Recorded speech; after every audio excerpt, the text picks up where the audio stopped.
The premise of the movie is set in the year 2505. At the beginning of the movie, it is narrated that human evolution is at a turning point.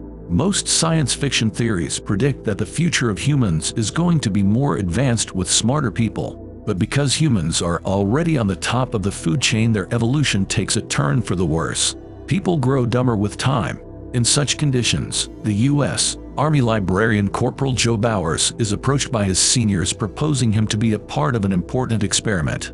Joe, who had planned to stay a librarian till retirement, is annoyed, but he has to follow the orders. Then, we are taken to a private meeting between some high-ranking military officials. General Collins presents his ideas to the other officers. He says that the scientists have invented a human hibernation pod that can preserve human beings for an indefinite amount of time. It is so humans can preserve their finest men at their prime and revive them in the time of need. They have chosen Joe to be the first test experiment because he is the most average man in the military and has no immediate family. Similarly, they also required a woman for the experiment, but they didn't have a perfect fit in the military. Hence, Collins chooses a prostitute named Rita. He shows the officers pictures of him and Rita's manager Upgrade partying together, making everyone in the room uncomfortable. He ends the presentation by saying that the subjects will be put into the pods tomorrow and the experiment will go on for a year. Since the experiment is highly classified, the officials present in the room aren't allowed to share the information with anyone. The next day, Joe and Rita are together in a waiting room. Joe introduces himself and asks Rita what sector she is from. Not wanting to reveal that she is a prostitute, Rita says that she is a painter. Then, both of them are put on IV and into two human hibernation pods. Rita freaks out and tries getting up, but Joe assures her the scientists know what they are doing. He tells her they will only be inside for a year, so it will be perfectly fine. At last, the two are sealed inside the pods. However, things start to go wrong when Officer Collins is arrested in an attempted prostitution ring. Along with him, Upgrade is also arrested for being the ringmaster of a prostitution ring. Hence, now no one is there to look after the hibernation pods. Because of a scandal, the military base is closed and the building the pods are in is demolished. Joe and Rita lie dormant in the pod as the years pass. Although things look bad for the two, they are even worse for mankind. Humans begin to evolve stupider at a frightening rate. The chart of average intelligence goes downhill with time. Some people have high hopes that genetic engineering and science will be able to correct this trend of evolution. But the smartest scientists in the world are focusing on stupid experiments like trying to reverse hair loss and prolong erections. In the meantime, the population explodes and intelligence continues to decline until the year 2505. All these years, people aren't able to solve basic human problems like garbage disposal. So the garbage has been stacked for centuries with no plan whatsoever. This creates the Great Garbage Avalanche of 2505. And one day, a massive garbage landslide causes Joe's hibernation pod to end up in a random house. Joe gets out of the pod dizzy and confused. The person in the house is named Frito Pendajo. Frito completely ignores a pile of garbage and a stranger in his house and continues watching weird shows on TV. He only gets up to ask Joe to not make a noise. We see that his couch also has a toilet so he wouldn't have to get up time and again. He then kicks Joe out the window. The outside world seems confusing to Joe, and he says to himself, so much has changed in just a year. But little does he know he has entered the year 2505. He sees a group of people by the side of the road who talk in slang and grunts. Joe is able to understand them, but when he speaks like his normal self, they call him slurs and chase him away. A confused Joe also feels dizzy, so he decides to go to a nearby hospital. There, he goes to the reception and tells her he is from the army. The woman doesn't understand anything and just presses one of many buttons on her desk. A voice asks Joe to proceed to the diagnostic area on the right. Confused, he goes to drink some water from a water fountain, but it supplies an energy drink called the Brondo instead of water.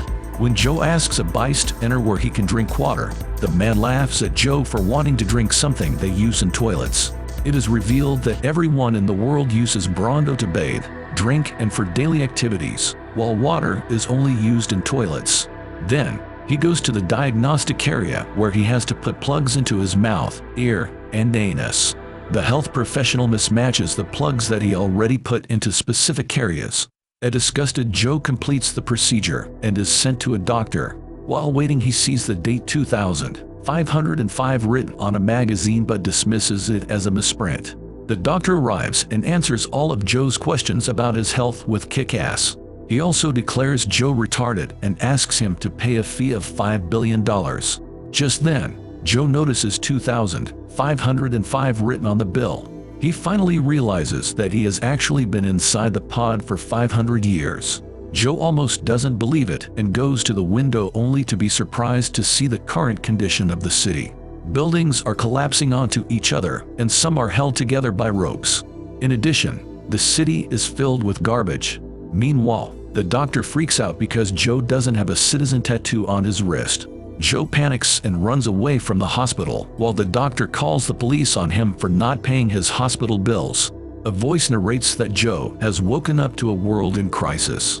The economy is in deep neglect. A great dust bowl has ravaged all food supplies and the #1 movie in the country is called Ass. He goes to watch the movie that won Oscars only to stare at someone's behind for 90 straight minutes. At night, he is arrested for being unscannable and taken to a court. There, he is given a lawyer who happens to be Fredo Pendijo, the guy that Joe met the first in 2505. Fredo makes fun of him as everyone in the court laughs. Joe presents his case sensibly and explains why he is unscannable, but the lawyers and judge just laugh at him. At last, the judge declares him guilty and sentences him to jail. Meanwhile, Reader also comes out of the pod and is trying to contact her manager and boyfriend Upgrade. She is unsuccessful as the phone asks her for $2,000 to contact him. Just then, she is approached by a man who she tricks and gets his money. At the same time, Joe is taken to an automated tattoo place where the citizens are given the identification tattoo that makes them scannable. The machine asks him his name, but Joe starts to explain that he is not sure what is going on. Because of this, the machine reads his name as not sure and tattoos it on his wrist. The people around him also start calling him not sure. Then, he is taken to an amplitude and IQ test and asked questions about basic addition. Joe answers all of them correctly and is surprised to see people around him not being able to identify shapes. After that, he is taken to the prison. He finally begins to realize that everyone in the current world is stupid. So, he tells the guard he is supposed to get out of jail today. The stupid guard lets him walk away, but the alarms catch that an inmate has ran away and the police chase him down the streets. Joe somehow gets away from them and goes to Fredo's place again. He believes that someone has created a time machine within the past 500 years and asks Fredo's help in getting one. Fredo doesn't agree on helping Joe, but Joe tricks him by saying that he will give him $8 billion for his help. Eventually, Fredo reveals that he knows where the time machine is. Just then, the police knock on the door looking for Joe. The two run away through the window and drive to the museum. On their way, they meet Reader, who is still scamming the same guy. Reader gets in the car and is worried that Upgrade will come looking for the money she owes him, still oblivious that he is already dead. As they drive, something from outside the car scans Joe's wrist and the police are notified of his location. The car's battery runs out and they get out of it. Right after, the police approach the car and fire at it. Soon, a bunch of people join and start to fight. Joe, Fredo, and Reader run away in hopes of getting to the time machine. Joe then takes the two to Costco, which is now the center of all trades. He even claims to have studied law in Costco. As they wait for the metro, Reader goes to the bathroom. Before she returns, Joe's wrist is accidentally scanned and the whole place is alerted of a criminal's presence. The metro arrives and Fredo gets on it, but Joe waits for Reader only to be caught by the police. However, this time, he is taken to the White House instead of prison. There, a confused Joe meets the President Camacho and his secretaries. Camacho makes fun of him, saying that he thought Joe's head would be bigger because he is smart. It turns out that the IQ test Joe took in the prison surprised everyone because he had the highest IQ they had ever seen. Hence, because of his intelligence, the president makes Joe the new Secretary of Interior. To Joe's surprise, they also declare him the smartest man in the world. Everyone then goes to the house of Persone where the president announces that the problems of food scarcity and dust storm will be solved by their new Secretary of Interior, Mr. Not Sure. He also promises to pardon Joe's prison time if he solves the problem. After that, a cabinet meeting is held where the secretaries ask Joe to say something smart. Joe says some random complicated words, making them believe that he is in fact smart. Then Joe asks Frito to draw a map of the location of the time machine until he distracts the secretaries. Later, he takes them to a field where crops are supposed to be grown. He also asks them to get Rita because she might be able to help them with the crops. Now, everyone is at the field where Frito secretly hands Joe the map. At the same time, Rita arrives there. Joe takes her aside planning to run away using the map, but his plan fails when he sees that Frito's map is just a line. Then, Joe realizes that people have been watering the crops with the energy drink Brondo. He holds a cabinet meeting to start using water instead of Brondo. The secretaries think his idea is atrocious. So, instead of reasoning with them, he simply tells them that he can talk to the plants and they want water. Joe is unknown that the energy drink had caused salt to develop over topsoil, which killed plants and caused the dust storms. Hence, he is actually solving their problems. For a few days everything goes as planned, but soon, the energy drink Brondo stocks drop to zero because of the decreased production. This leaves half the population unemployed. They riot outside the White House. The news announces that Joe is taken to court for making people unemployed and is proven to be guilty. He is sentenced to 1 night in rehabilitation. In the New World, rehabilitation is when a criminal is chased by a large truck in an arena as a crowd of audience cheers for the truck. The rehabilitation mostly ends with the criminal's death. Joe is taken to the arena while Rita sadly returns to the White House, ready to go to the time machine with Frito. The rehabilitation is broadcast on national television. Joe is chased by a massive killing Turk as he drives around in a small car. Just then, Rita notices a rose plant growing outside. She realizes that Joe's idea to water the plants had worked and asks Frito to take her to the arena. She plans to broadcast the crops on the television so Joe's punishment would be pardoned. Meanwhile, Joe is still trying to save his life from the death truck. Rita reaches there on time and bribes a cameraman to go with Frito and film the growing crops.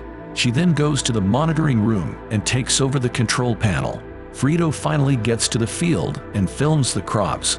The clip is broadcast on the large screen. Seeing this, President Camacho saves Joe from being killed and pardons his punishment, making the crowd erupt in cheers. Now, everyone is at a frat party in the White House. Rita reveals that she doesn't want to return home because she likes the future better. Joe is surprised but doesn't force her to come with him. The two say their last goodbye, but before Joe leaves, the president calls him on the stage and declares him the new vice president. Everyone looks at Joe with hopeful eyes, making him agree to stay in 2505. Then, one person calls the time machine a stupid ride. Frito takes a confused Joe to the machine and it is finally revealed that the time machine is actually a children's ride. The scene cuts a few months later, when Joe is elected as the President of the United States and Rita becomes his wife and the First Lady. Under his leadership, a new era dawned and people hoped that humans could once again be smart. He even has 3 kids with Rita who are said to be the smartest kids in the world. Subscribe for more videos like this, turn on the notification, and leave a like to help the channel out. Thanks for watching.